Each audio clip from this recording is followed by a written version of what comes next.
الشيطان الرجيم بسم الله الرحمن الرحيم رب زدني علما رب زدني علما رب زدني علما رب اشرح لي صدري ويسر لي امري واحلل عقدة من لساني يفقهوا قولي। আমরা গতকালকে আলোচনা করছিলাম হচ্ছে শিশু আইনের 43 ধারা পর্যন্ত। একটু রিভিশন দিয়ে আসি আজকে 23 ধারাতে। শিশু আইনের 23 ধারা হচ্ছে শিশু আদালতে কারা কারা উপস্থিত থাকতে পারবে।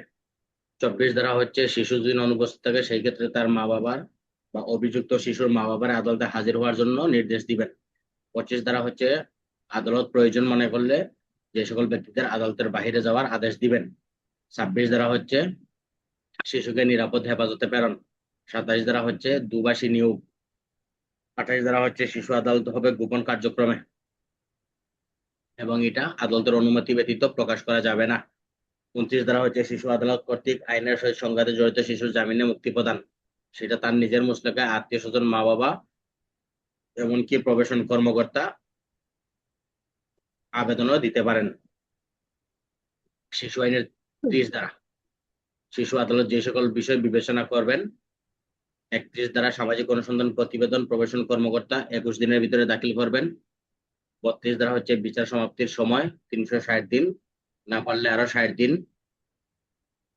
এর ভিতরে বিচার সমাপ্ত করবেন। 33 ধারা হচ্ছে শিশুর উপর কোনো নির্দিষ্ট দণ্ড আরোপ করা যাবে না। 34 ধারা হচ্ছে শিশু আদালত কর্তৃক প্রদত্ত আটকাদেশ। 35 ধারা হচ্ছে নির্দিষ্ট বিরতিতে পর্যালোচনা এবং মুক্তি প্রদান। 36 ধারা হচ্ছে আদেশ প্রদানের ক্ষেত্রে পরিভাষা ব্যবহার। অপরাধীর ক্ষেত্রে দোষী, দণ্ডিতের ক্ষেত্রে দোষী সাব্যস্তকরণ এবং দণ্ডাদেশের ক্ষেত্রে দোষী সাব্যস্তকরণ আদেশ। 37 ধারা হচ্ছে প্রবেশন কর্মকর্তা বিরোধ মীমাংসা করবেন। 38 ধারা হচ্ছে ক্ষতিপূরণ প্রদান করার নির্দেশ দিবেন। 39 ধারা হচ্ছে মাতা পিতার ক্ষতিপূরণ প্রদান করতে না পারে সেক্ষেত্রে তাকে দণ্ড দেওয়া যাবে না। 40 ধারা হচ্ছে বিচার ফলাফলের জন্য 7 দিনের ভিতরে জানাবেন। 41 ধারা হচ্ছে আপিল। 42 ধারা হচ্ছে ফৌজদারি কার্যবিধি অনুসারে পরিচালিত হবে। 43 ধারা হচ্ছে দোষী সাব্যস্ত হওয়ার কারণে সে অযোগ্য বা অপসারণ হইবে না। অর্থাৎ কোনো শিশু শিশু আইনে যদি দোষী সাব্যস্ত হয় তাহলে তাকে বর্ধিত দণ্ড দেওয়া যাবে না এবং 565 ধারা তার ক্ষেত্রে প্রযোজ্য হবে না এবং সরকারি বেসরকারি চাকরি বা নির্বাচনে সে অযোগ্য হিসাবে গণ্য হবে না। তাহলে আজকে হচ্ছে আমাদের শিশু আইনের 44 ধারা। আজকে চেষ্টা করবো যে আমরা শিশু আইন শেষ করার জন্য, যদি একান্ত সম্ভব না হয় তাহলে আগামীকালকে শিশু আইন শেষ করে তারপরে আমরা আবার মানব পাচার ধরবো। ঈদের আগে যদি আমরা মানব পাচার আইনটা শেষ করতে পারি তাহলে ঈদের পর থেকে আবার নতুন করে আমরা ফৌজদারি কার্যবিধি দিয়ে শুরু করব। তাহলে এটা হচ্ছে অধ্যায় 6 গ্রেফতার তদন্ত বিকল্প পন্থা এবং জামিন সংক্রান্ত বিষয়। শিশু আইনের 44 ধারা গ্রেফতার। তাহলে শিশু আইনের 44-এর প্রথমেই বলতেছে 9 বছরের কম বয়স্ক শিশুকে গ্রেফতার করা যাবে না। তারপরে বলছে শিশুকে নিবর্তনমূলক আটক বা গ্রেফতার করা যাবে না। তারপরে তিনি বলছে শিশুকে গ্রেফতার করা হলে গ্রেফতারকারী অফিসার শিশু বিষয়ক পুলিশ কর্মকর্তাকে গ্রেফতারের কারণ, স্থান, অভিযোগের বিষয় সম্পর্কে অবগত করবেন এবং প্রাথমিকভাবে তার বয়স নির্ধারণ করবেন। তবে শিশুকে হাত কড়া এবং কোমরে দড়ি লাগানো যাবে না। হাত কড়া এবং দড়ি লাগানো যাবে না, শিশু আইনের 44-এর 3।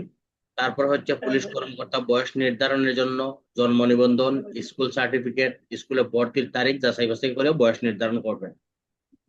তবে যদি নির্ধারণের দলিলাদি বা প্রমাণ নিশ্চিত না হওয়া যায় তাহলে তারা শিশু হিসেবে গণ্য করতে হবে। তখন আপনি পুলিশ কর্মকর্তা, তদন্তকারী কর্মকর্তা, আপনি কি করলেন, তার স্কুল সার্টিফিকেটে এইসবে তার বয়স নির্ণয় করতে পারলেন না, সেই ক্ষেত্রে আপনি কি তার আসামি হিসেবে গণ্য করবেন নাকি শিশু হিসেবে গণ্য করবেন? তাকে শিশু হিসেবে গণ্য করতে হবে। এবং গ্রেফতারের পর থানায় শিশু রাখার স্থান না থাকলে তারা নিরাপদ হেফাজতে রাখতে হবে। তবে নিরাপদ হেফাজতে প্রাপ্তবয়স্ক বা আগে দোষী সাব্যস্ত বা আইনের সাথে জড়িত বা সংস্পর্শে আসা শিশুর সহিত রাখা যাবে না। 44 ধারা হচ্ছে আমাদের পরীক্ষার জন্য খুবই ইম্পর্টেন্ট, এটার একটু মনোযোগ দেন। তাহলে কি বলছে, 9 বছরের কম বয়স্ক শিশুকে গ্রেফতার করা যাবে না। 2 বলছে নিবর্তনমূলক আটক বা গ্রেফতার করা যাবে না।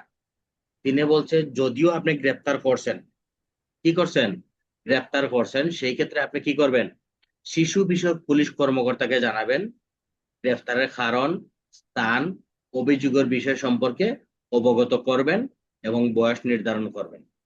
শিশুর হাত কড়া, কোমরে দড়ি লাগানো যাবে না।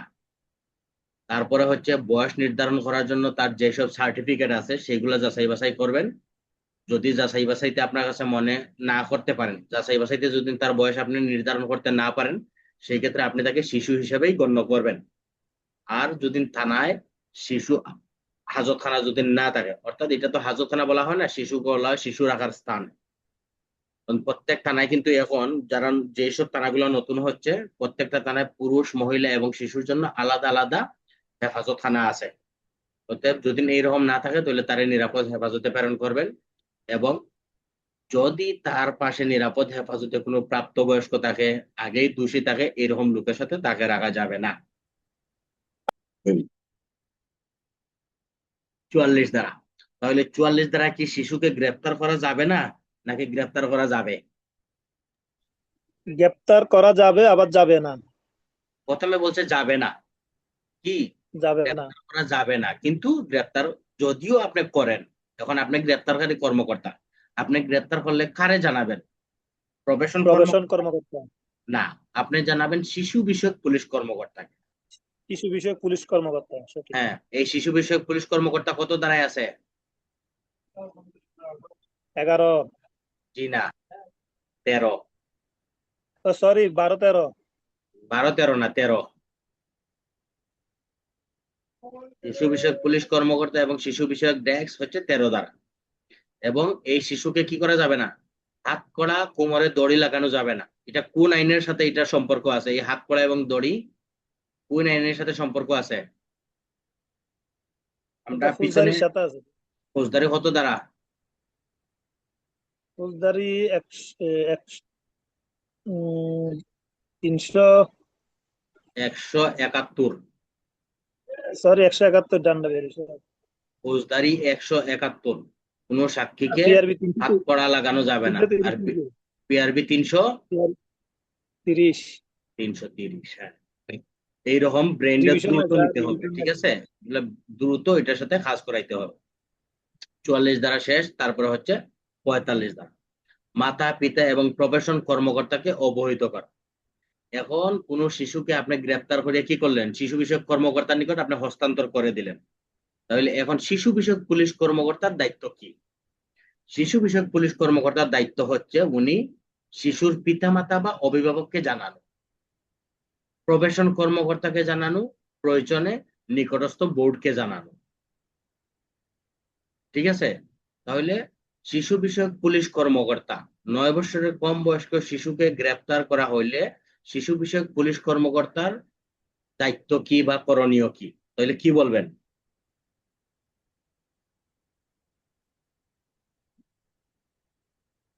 9 বছরের কম বয়স্ক শিশুকে বা কিনু শিশুকে গ্রেফতার করা হইলে শিশু বিষয়ক পুলিশ কর্মকর্তার করণীয় কি?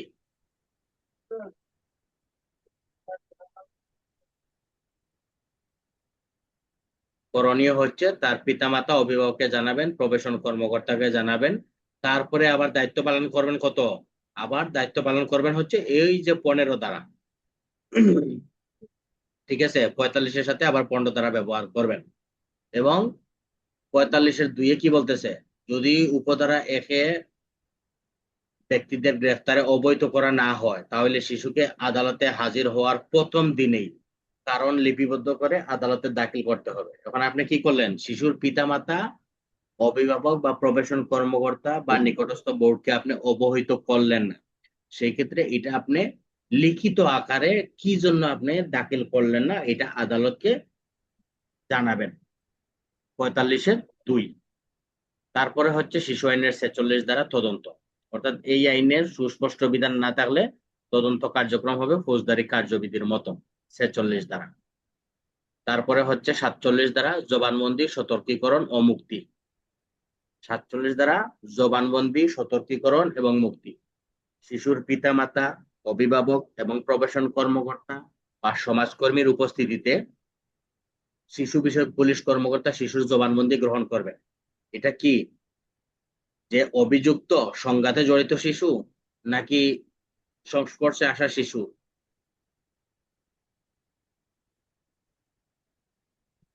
কার জবানবন্দি গ্রহণ করবেন?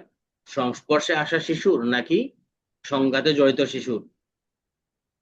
কথা বলেন, চুপ থাকেন না।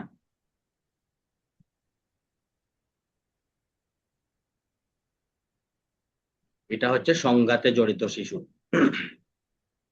তারপরে হচ্ছে শিশুর অভিযোগের প্রকৃতি, শিশুর মানসিক এবং সামাজিক অবস্থা বিবেচনায় শিশু বিষয়ক পুলিশ কর্মকর্তা যেই সকল কাজগুলা করতে পারবেন সেগুলা হচ্ছে প্রবেশন কর্মকর্তা, অভিভাবক, সমাজকর্মীর উপস্থিতিতে শিশুরে মৌখিক এবং লিখিতভাবে সতর্ক করিয়া তারে মুক্তি দিতে পারবেন।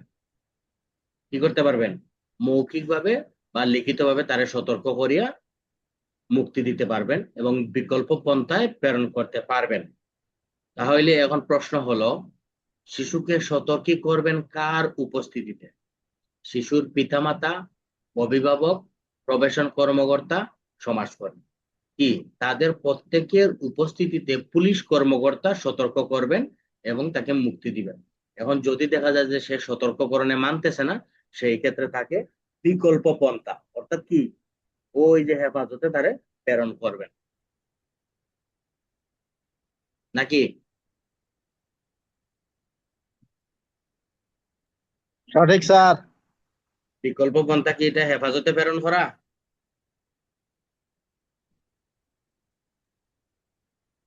এটা হেফাজতে প্রেরণ করা হইতে পারে না, বা এটা হচ্ছে কি তার ওই যে বিকল্প পন্থাটা কি? বিকল্প পন্থা হচ্ছে মনে করেন যে আইনের বাইরে যেগুলা কাজ করা হয় আর কি। যে আরো আমরা তত্ত্বাবধানে রাখা হবে এরকম। হ্যাঁ, মানে মানবিক দিক দিয়ে আমরা যে কাজগুলা করি সেইগুলা কি বিকল্প পন্থা। তাহলে 47 পাইলাম যে সতর্কীকরণ করিয়া তারে মুক্তি দিতে পারবে। এখন 48-এ বলছে বিকল্প পন্থা। এখন এই বুঝেন বিকল্প পন্থাটা কি।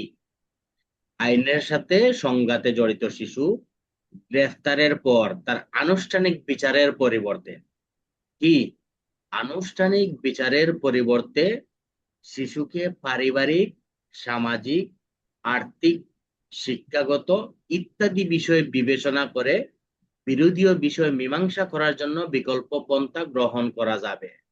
কি বিরোধীয় বিষয়? সেটা তার পারিবারিক, সামাজিক, আর্থিক, শিক্ষাগত বিষয় বিবেচনা করিয়া। অর্থাৎ আপনি তারা গ্রেপ্তার করছেন, নিয়ম হইলো কি যথাযথ নিয়মে আপনি তারা কোর্টে প্রেরণ করবেন বা হাজতে প্রেরণ করবেন বা তাকে সেফ কাস্টডিতে দিবেন। সেটা আপনি না করে কি করলেন? পারিবারিক ভাবে বৈশা যেটা মিটমাট করলেন সেটাই হচ্ছে কি বিকল্প পন্থা। তখন বিকল্প পন্থা আমরা কি একটা কি? আমরা একটা বিকল্প পন্থা পড়ে আসছি না স্যার, ওই যে প্রবেশন কর্মকর্তার দায়িত্ব কর্তব্য যেটা পড়ে আসছি আর কি, ওই যে ইয়া, 5 ধারা আর কি স্যার, ওই যে 5 ধারার মধ্যে আর কি, ওই যে শিশুকে থানায় আনা হলে 5-এর কথা বলছিল আর কি, যে আছে না প্রবেশন এটা ছয় কর্মকর্তার দায়িত্ব। ছয় সই আর কি। তো সেখানে ওই যে শিশু জামিনের ব্যবস্থা করা বা বিকল্প পন্থা ব্যবহার করা। হ্যাঁ, ওই যে বিকল্প বিকল্প পন্থাটা কি? পন্থা বিকল্প ওই পন্থাটা হচ্ছে বিকল্প যে পন্থা বিকল্প পন্থা বা জামিন না হলে শিশু বিষয়ক পুলিশ কর্মকর্তার মাধ্যমে নিরবস্থানে প্রেরণ করা হয়। হ্যাঁ, এখন ওই বিকল্প পন্থাটাই হচ্ছে এখন 48 দ্বারায়। ঠিক আছে, এখন যেটা হচ্ছে বিকল্প পন্থা হচ্ছে আইনে কি বলে, আইন বলছে যেই অপরাধ করবে সে দোষী, তাই না? এখন আপনি মানবিক দিক বা শিশুর দিকটা বিবেচনা করে শিশুকে কি করলেন, আপনি আইনের হেফাজত নিলেন না, না নিয়ে পারিবারিক ভাবে, সামাজিক ভাবে বা প্রাতিষ্ঠানিক ভাবে সেটা মিটমাট করে দিলেন। সেটাই হচ্ছে কি বিকল্প পন্থা। বিকল্প পন্থা। হ্যাঁ, তারপর হচ্ছে পুলিশ কর্মকর্তা এবং ম্যাজিস্ট্রেট, আদালত বা শিশু আদালত বা অন্য আদালত আনুষ্ঠানিক বিচারের পরিবর্তে বিকল্প পন্থায় বিরোধ নিষ্পত্তির জন্য প্রবেশন কর্মকর্তার নিকট প্রেরণ করবেন। প্রবেশন কর্মকর্তাকে বলবেন যে আপনি এই বিরোধটা নিষ্পত্তি করে দেন।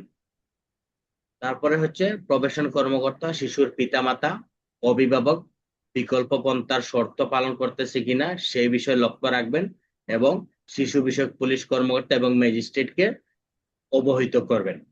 তাহলে শিশু বিষয়ক প্রবেশন কর্মকর্তা বিকল্প পন্থার শর্ত সম্পর্কে কাকে অবগত করবেন? পুলিশ কর্মকর্তা, ম্যাজিস্ট্রেট নাকি উভয়কেই? উভয়কেই অবহিত করবেন। তারপর হচ্ছে চাইরে যদি শিশু পিতামাতা অভিভাবক শর্ত ভঙ্গ করে, কি যে শর্তে তার বিকল্প পন্থায় দেওয়া হয়েছে এই শর্ত সে ভঙ্গ করছে, শিশু তার পিতামাতা অভিভাবক শর্ত ভঙ্গ করে, তাহলে প্রবেশন কর্মকর্তা, শিশু বিষয়ক পুলিশ কর্মকর্তা এবং আদালতকে জানাবেন। তারা পালন করলেও জানাবেন, না পালন করলেও সেটা জানাবেন। বিকল্প পন্থার পদ্ধতি বিধি দ্বারা নির্ধারণ করবেন, বিকল্প পন্থা যথাযথ কার্যক্রম গ্রহণ করবেন। এই হইল 48 ধারা। তাহলে 48 ধারার বিকল্প পন্থা কি? বিকল্প পন্থা হচ্ছে আইনের সাথে সংঘাতে জড়িত শিশুকে আনুষ্ঠানিক বিচারের পরিবর্তে পারিবারিকভাবে সামাজিকভাবে যেই বিরোধ মীমাংসা করা হয় তাকে বিকল্প পন্থা বলে। এবং ম্যাজিস্ট্রেট এবং পুলিশ কর্মকর্তা বা শিশু আদালত প্রবেশন কর্মকর্তার নিকট প্রেরণ করবেন যে আপনি এটা বিরোধ নিষ্পত্তি করেন। যদি তার পিতামাতা এই শর্ত পালন করতেছে কিনা সেটা প্রবেশন কর্মকর্তা দেখবেন। আর যদি তারা সেটা শর্ত লঙ্ঘন করে সেই ক্ষেত্রে ম্যাজিস্ট্রেট এবং পুলিশকে সংবাদ দিবেন। তারপর হচ্ছে শিশু আইনের 49 ধারা পারিবারিক সম্মেলন। পারিবারিক সম্মেলনটা কি?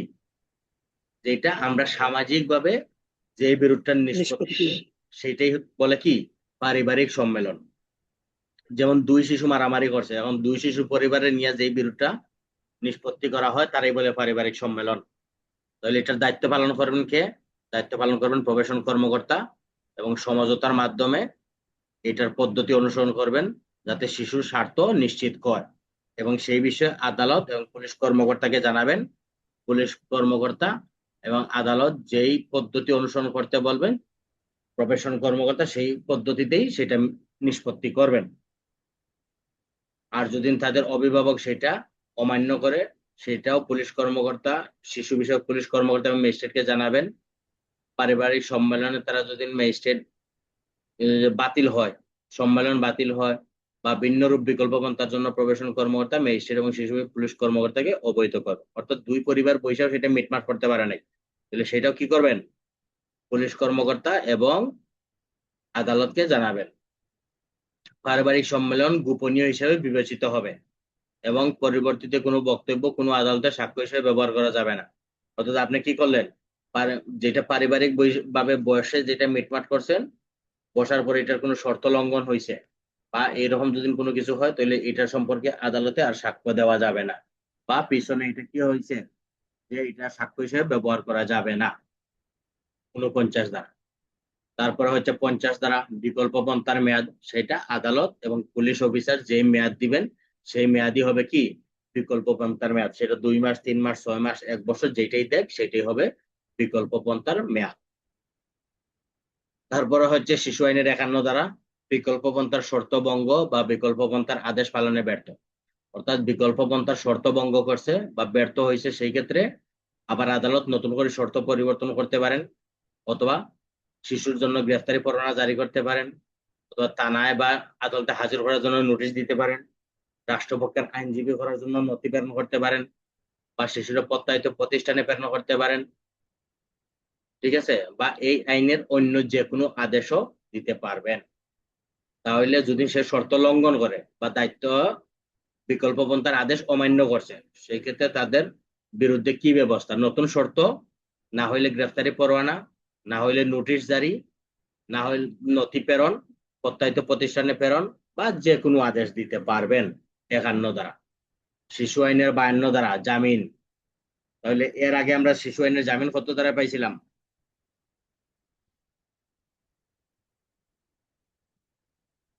শিশু আইনে জামিন কত ধারা পাইছিলাম? 29 ধারা। ওইটা হচ্ছে কি আদালত জামিন দিবে। আর এই 52 ধারা হচ্ছে পুলিশ কর্মকর্তা জামিন দিবে। কোন শিশুকে যদি গ্রেফতার করা হয় তাহলে শিশু বিষয়ক পুলিশ কর্মকর্তা শিশুকে বিকল্প পন্থা বা আদালতে হাজির করা সম্ভব না হলে তার পিতামাতা অভিভাবক প্রবেশন কর্মকর্তার তত্ত্বাবধানে জামিনে মুক্তি প্রদান করবেন। অপরাধ জামিনযোগ্য হোক বা জামিন অযোগ্য হোক, শিশু বিষয়ক পুলিশ কর্মকর্তা বিবেচনায় নেবেন না। ঠিক আছে, এখন জামিনযোগ্য হোক আর জামিন অযোগ্য হোক আপনি তাকে জামিন দিবেন। এখন আপনি কি করলেন, সে কুখ্যাত খুন করছে সেই ক্ষেত্রে আপনি জামিন দিলেন না। ঠিক আছে, সেই ক্ষেত্রে আপনি কি করলেন, বা দেখা গেছে যে এই শিশুটি এখন ছেড়ে দিলে তার বিপদের সম্ভাবনা আছে, সেই ক্ষেত্রে পুলিশ জামিন দিবেন না। আর জামিন না দিলে 24 ঘন্টার ভিতরে আদালতে হাজির করবেন। আর তা না হইতে জামিন না দিলে আদালত সেটা জামিন দিবে বা তার নিরাপদ হেফাজতে আটক রাখবে। এখন যদি না আপনাকে প্রশ্ন দেয় যে কোন শিশুকে গ্রেফতার করা হইলে পুলিশ অফিসারের জামিন দেওয়ার ক্ষমতা বা জামিন দেওয়ার পদ্ধতি আলোচনা করুন, তখন কত লিখবেন? 52। 52 মধ্যে 5টা কথা বলা আছে যে তাকে জামিন দিবেন। এখন সেটা আমলযোগ্য হোক আমলের অযোগ্য হোক, আপনি তারা জামিন দিয়ে দিবেন। এখন দেখা গেছে 3 নম্বরে বলছে যে সে এখন যদি আসামি শিশুকে জামিন দেওয়া হয় তাহলে সে কুখ্যাত আসামির অপরাধীর সাথে সঙ্গ লাভ করবে। ঠিক আছে, যে ওই যে বিভিন্ন বড় বড় অপরাধী আছে না, এদের সাথে সে মিলবে, এই জন্য তাকে জামিন দেওয়া যাবে না। ঠিক আছে, তো আপনি জামিন না দিলে পরবর্তীতে তারা 24 ঘন্টার ভিতরে আদালতে হাজির করবেন। আদালত তারে জামিন দিবে বা নিরাপদ স্থানে রাখবে বা কোন উন্নয়ন কেন্দ্রে তারে আটক রাখার আদেশ দিবে। এই হইল 5টা বিষয়। এখন হচ্ছে 53 ধারা, আইনের সংস্পর্শে আসা শিশু সম্পর্কে অবহিত করার দায়িত্ব। এখন আইনের সংস্পর্শে আসা অর্থাৎ কোনো অপরাধ সম্পর্কে একটা শিশু জানে বা সে সাক্ষী হয়েছে, সেই বিষয়ে আপনি জানলেন, তখন আপনার দায়িত্ব কি? আপনার দায়িত্ব হচ্ছে শিশু বিষয়ক পুলিশ কর্মকর্তা বা প্রবেশন কর্মকর্তা বা সমাজকর্মীকে অবগত করবেন।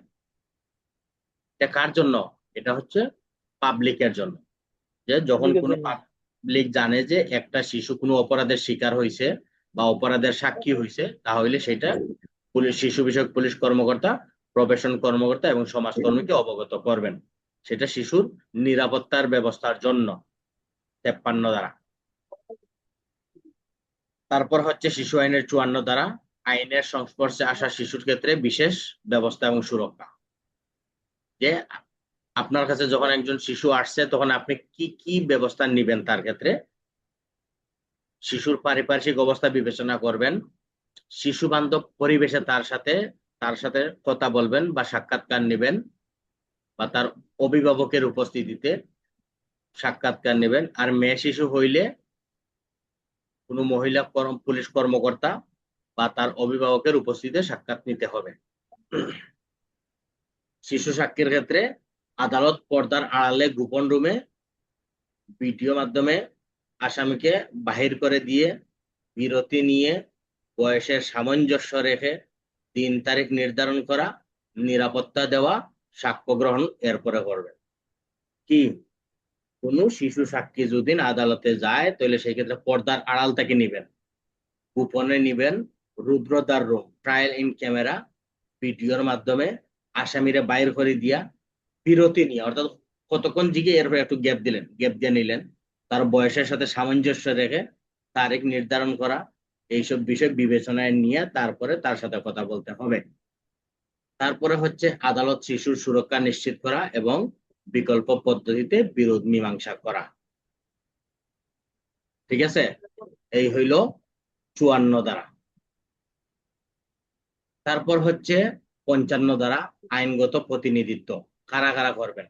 শিশুকে আইনগত প্রতিনিধিত্ব করবেন হচ্ছে সংঘাতে জড়িত শিশু এবং সংস্পর্শে আসা শিশু। অভিভাবক ছাড়া মামলা পরিচালনা করা যাবে না। অর্থাৎ শিশুর অভিভাবক নাই, সে অপরাধী স্যার হোক আর সাক্ষী হোক। হ্যাঁ, স্যার সংঘাতে জড়িত শিশু এবং সংস্পর্শে আসা শিশুর মধ্যে পার্থক্য কি? সংঘাতে জড়িত শিশু এই হচ্ছে অপরাধী, আর সংস্পর্শে আসা শিশু সে হচ্ছে ভিকটিম অথবা সাক্ষী।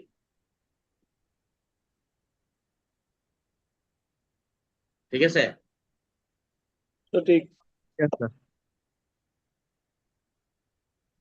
তাহলে 55 ধারা কি বলছে? যে শিশুর অভিভাবক ছাড়া মামলা পরিচালনা করা যাবে না। 56, 55, তারপর 55 না 56? 55, হ্যাঁ। তারপরে হচ্ছে 57, পর্যাপ্ত আইনগত প্রতিনিধিত্ব করা। স্যার, হম।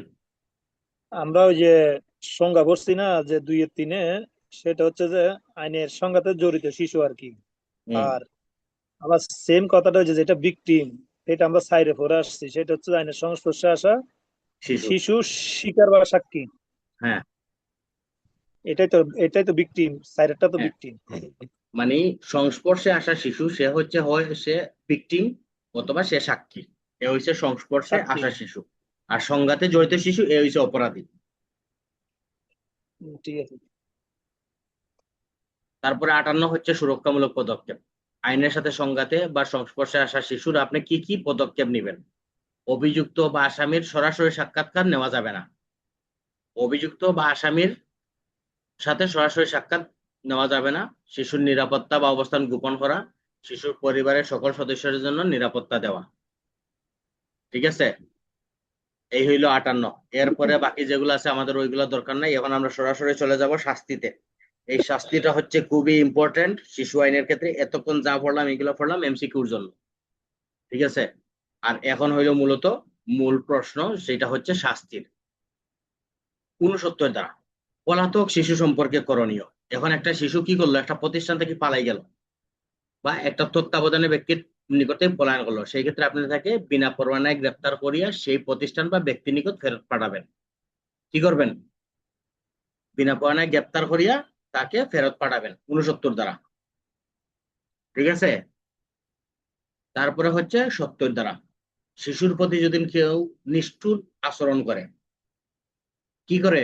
শিশুর প্রতি নিষ্ঠুর আচরণ করে, সেটা সে দায়িত্বে তাকিয়া, হেফাজতে তাকিয়া শিশুকে আঘাত, অবহেলা, বর্জন, পরিত্যাগ করে এবং শিশুর স্বাস্থ্য ক্ষতি, দৃষ্টিশক্তি, শ্রবণ শক্তি, অঙ্গ বা মানসিক বিবৃতি ঘটে, সেই ক্ষেত্রে তার শাস্তি হবে শিশু আইনের 70 দ্বারা। তাহলে কি কি বিষয় বলছে?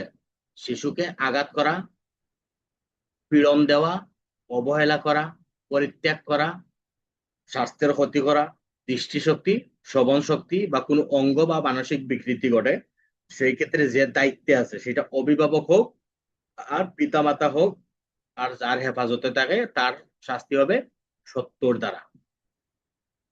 71 দ্বারা হইল শিশুকে ভিক্ষাবৃত্তিতে নিয়োগ করা। তখন আপনি মা বাবা অভিভাবক আপনি কি করলেন? শিশুকে ভিক্ষাবৃত্তির জন্য ছেড়ে দিলেন, সেই ক্ষেত্রে আপনার শাস্তি হবে কি?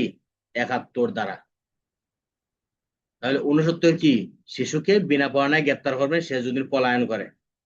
70 দ্বারা শিশুর প্রতি নিষ্ঠুর আচরণ করলে তার শাস্তি। 71 দ্বারা শিশুকে ভিক্ষাবৃত্তিতে নিয়োগ করলে তার শাস্তি। 72 দ্বারা শিশুর দায়িত্বে থাকাকালীন নেশাগ্রস্ত হওয়া।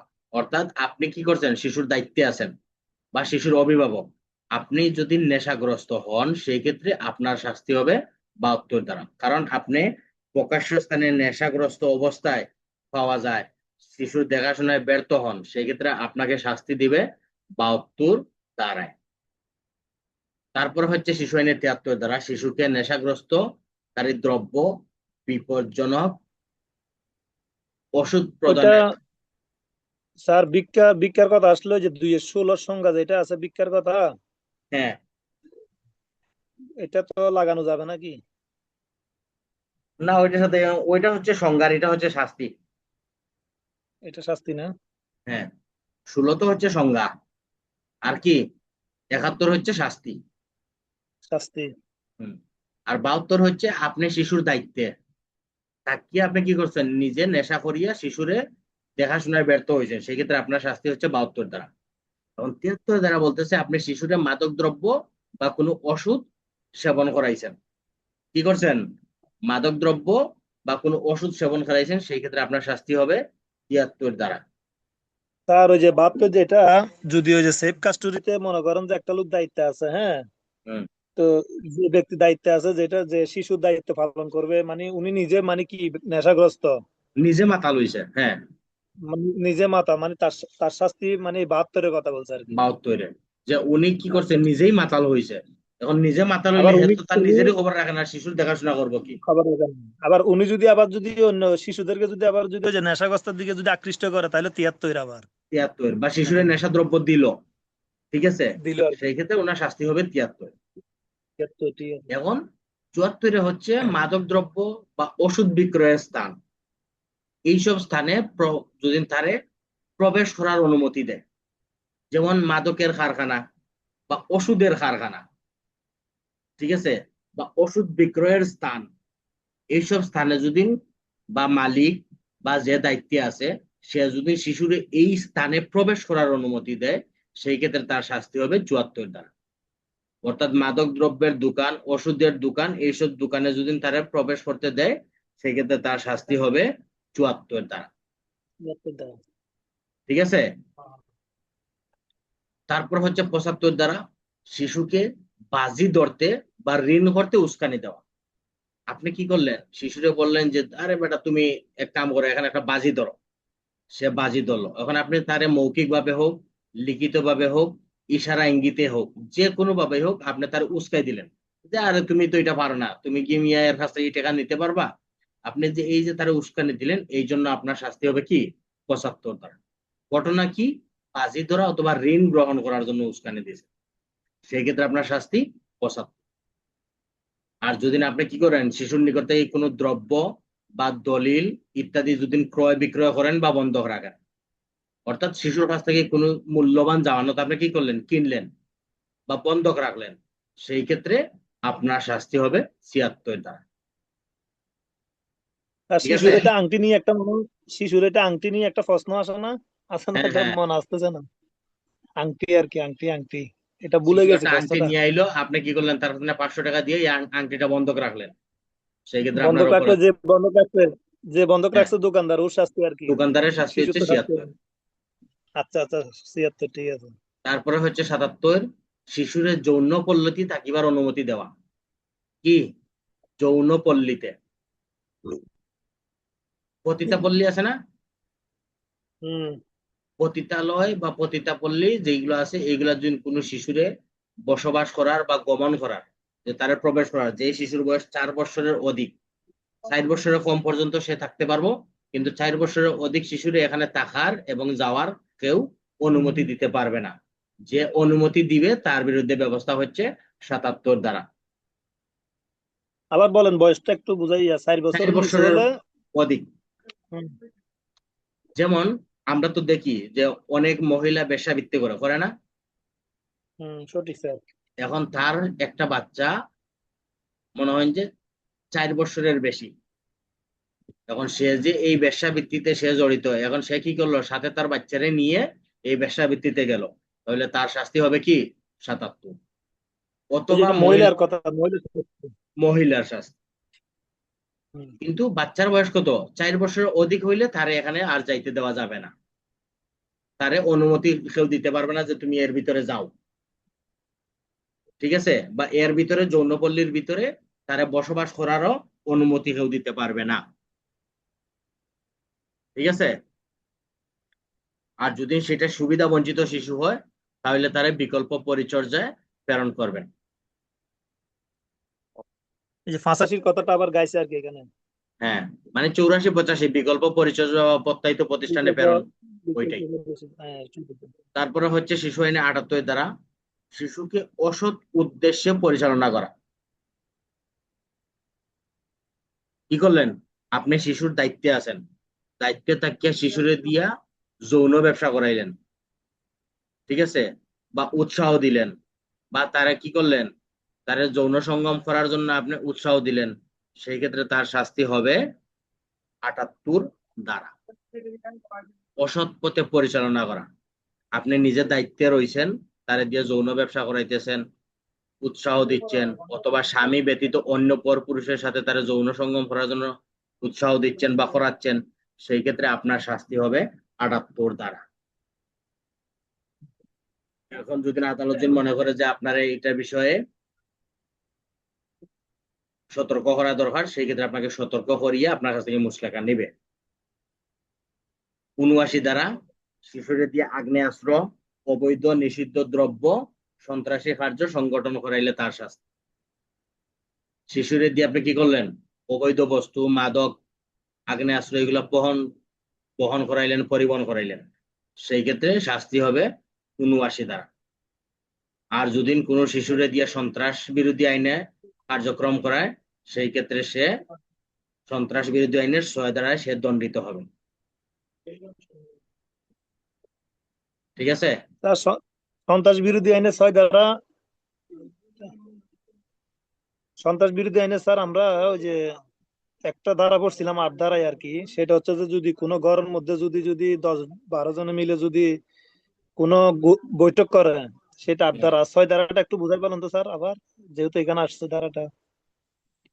এটা হচ্ছে সন্ত্রাস বিরোধী আইনের 6 ধারায় হচ্ছে যে সন্ত্রাসী কাজ কোনগুলা, সন্ত্রাসী কাজ কোনগুলা, যে অস্ত্র বহন করা, কোন ধরনের মারামারি করা, দাঙ্গা হাঙ্গামা করা, বম ককটেল যেগুলো আছে, এইসব জিনিসে যদি সে নিয়োজিত করে, অর্থাৎ কি যত ধরনের অপরাধ সন্ত্রাসী কাজ আছে সেইগুলোই হচ্ছে কি 6 ধারার মধ্যে। সন্ত্রাস বিরোধী আইনের 6 ধারার মধ্যে এই যে অপরাধগুলো আছে এইসব কাজে যদি তারা নিয়োজিত করে, যে অস্ত্র বহন, তারপরে হচ্ছে দোকানপাট ভাঙচুর, বা অস্ত্রের মধ্যে আগুন দেওয়া, মানুষের মধ্যে আগুন দেওয়া, গাড়িতে আগুন দেওয়া, সন্ত্রাসী কার্য করা, এইসব যদি কাজে নিয়োজিত করে সেক্ষেত্রে তার শাস্তি হবে 79 ধারা। 80 ধারা হচ্ছে শিশুকে শোষণের দণ্ড। শিশুরে শোষণ করবে কিভাবে? শিশুরে শোষণ করবে 3 ভাবে। তারে শ্রম দিয়া, তারে কারখানা প্রতিষ্ঠানে আটক রাখে, উপার্জন বুক করে, তারপরে হচ্ছে শিশু দিয়ে অসৎ বা যৌনকর্ম পরিচালনা করে, সেই ক্ষেত্রে তার শাস্তি হবে শিশু আইনের 80 ধারা। ঠিক আছে? স্যার শিশুরে ওই যে শ্রম দিয়ে কারখানায় আটক করে আরেকটা। শ্রম অর্থাৎ তারে কারখানা বা প্রতিষ্ঠানে আপনি কি করলেন, আটক রাখলেন, রাখিয়া তারে দিয়ে কাম করাইয়া আপনি টাকা খাইলেন। হুম। ঠিক আছে? মানে শ্রম আইনে তো বলা আছে শিশুরে কোনো শ্রমিক হিসেবে নেওয়া যাবে না।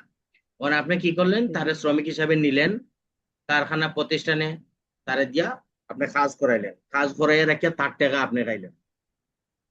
অথবা তারে দিয়ে আপনি কি করলেন, যৌন ব্যবসা করাইলেন। ঠিক আছে? বা নীতি গর্হিত কাজ যেগুলো আছে এইসব কাজ করাইয়া আপনি তার কাছে টাকা পয়সা খাইলেন, সেই ক্ষেত্রে আপনার শাস্তি হবে 80 ধারা। ঠিক আছে? ঠিক আছে স্যার, সময় কম, শেষ করে দেন আর 3:83 পর্যন্ত। তারপরে হচ্ছে 81 ধারা, সংবাদ মাধ্যম কর্তৃক গোপন তথ্য প্রকাশ করা। আপনি কি করলেন, ইলেকট্রনিক মিডিয়া এইগুলা যদি এই সংবাদগুলো প্রকাশ করেন সেক্ষেত্রে আপনার শাস্তি হবে 81। আর 82 ধারা হচ্ছে শিশুরা যদি পলায়ন করতে সহায়তা করেন সেক্ষেত্রে আপনার শাস্তি হবে 82 ধারা। আর এই শিশু সম্পর্কে আপনি কি করলেন, মিথ্যা, বিরক্তিকর, তুচ্ছ তথ্য প্রকাশ করলেন, সেই ক্ষেত্রে আপনার শাস্তি হবে 83 ধারা। ওই ফলায়নটা হলো যে প্রত্যয়িত জায়গা থেকে আর কি, সেফ কাস্টডি থেকে।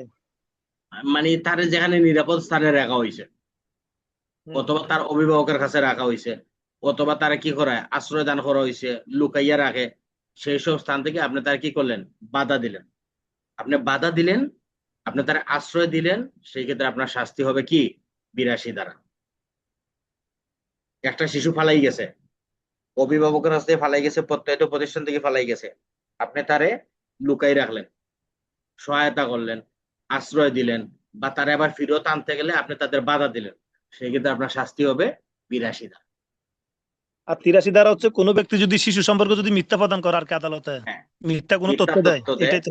হ্যাঁ, মিথ্যা তথ্য দেয় বা বিরক্তিকর বা তুচ্ছ তথ্য প্রকাশ করে, সেই ক্ষেত্রে তার শাস্তি হবে 83 ধারা।